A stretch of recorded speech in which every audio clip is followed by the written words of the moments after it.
সীমান্ত দিয়ে চামড়া পাচার সহ চোরাচালান ঠেকাতে নজরদারি বাড়িয়েছে বিজিবি। এছাড়া ঈদের ছুটিতে বিএসএফ যেন কাউকে পুশিন করতে না পারে সে লক্ষ্যে বিভিন্ন সীমান্তে টহল জোরদার করেছে তারা।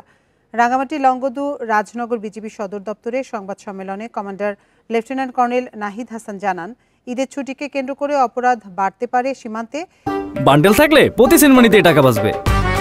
বিকাশ সেনমানি বান্ডেল কিনে জিতুন প্রতি লেনদেনে। সেই শঙ্কায় বিজিবি টহল জোরদার করেছে। সাতক্ষীরা সীমান্তেও অপরাধ ঠেকাতে কঠোর অবস্থানে বিজিবি। পশুর চামড়া পাচার ঠেকাতে সতর্ক রয়েছে তারা। মেহেরপুরের সীমান্তে তৎপর বিজিবি, সাদা পোশাকেও দায়িত্ব পালন করছেন তারা।